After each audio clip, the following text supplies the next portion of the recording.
Okay, now that we have that backend action done, we need to go back to our page and we need to do a few things before we can allow this submit button to work and create a front end action for that. So first thing we need to do is we need to create a couple variables. So let me just move myself out of the way here.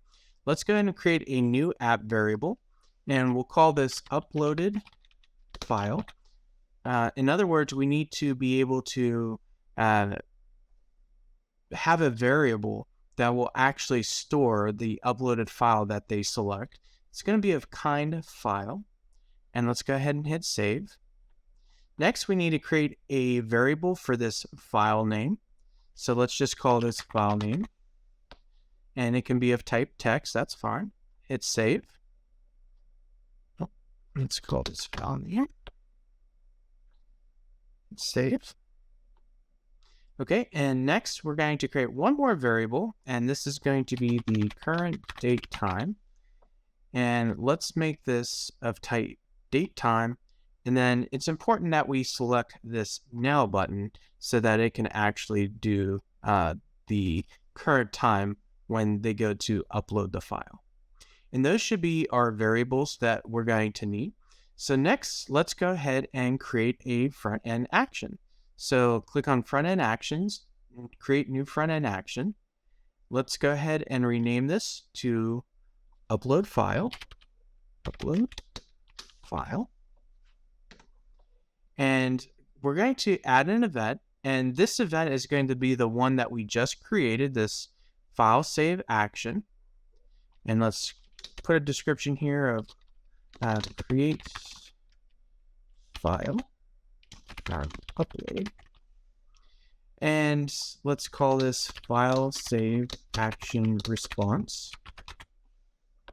And then you'll notice there's a couple variables that are going to be required based off of that backend action that we created in the previous video. So the body variable is going to be that file. We're going to actually change that to that new one that we just created called uploaded file. And you'll notice a file format. The file path is going to be that file name variable that we created. Name. Hit OK. And then the current date time is going to also be that new variable that we created as well. And then we'll hit save. So that will technically run that upload there, but there's a couple more things that we're going to want to do just because we're uploading a file. We want to also close that modal window, and we also then want to also refresh that list of files. So let's go ahead and let's do that. So let's create an event here, and this event is going to be variable set field event. And we're going to call this close modal window. The variable is going to be search our file upload show modal. And then that value, we want to, since we're closing it, we want to set that to false. So we'll choose the false checkbox from our global. And that should close the modal window.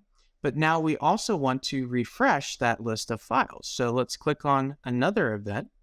And this time we're going to run an action. So we'll go down to flow control, run action. And then we'll choose this one. And this one should be the get files. Perfect. And we'll go ahead and build our code.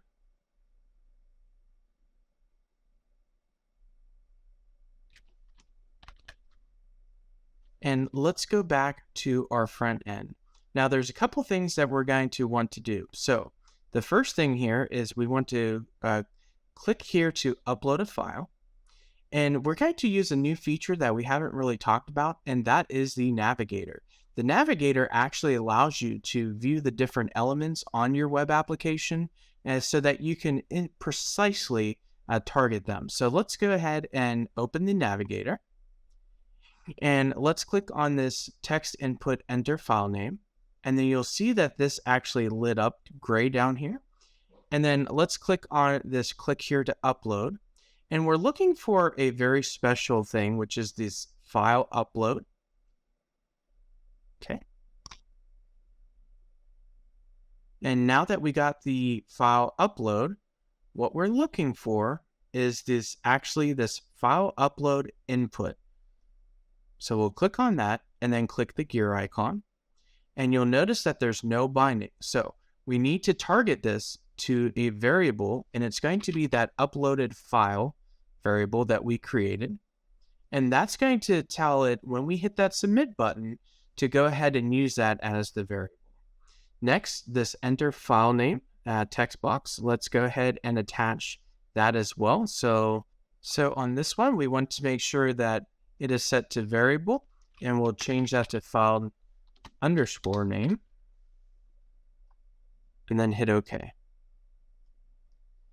Next, we want to actually make sure that the submit button is going to perform a function. So we're going to click on that. We can go ahead and close the navigator at this point. And click on the submit button and then go over to the lightning bolt. And we're going to make sure that we have an on-click action. And let's choose the upload file action that we just created.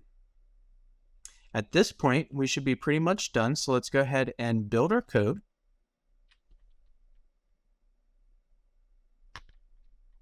And let's go ahead and hit preview.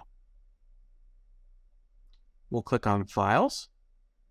We'll go ahead and click the new. We'll click here to upload a file. We're just going to choose any file, and we'll give it a name.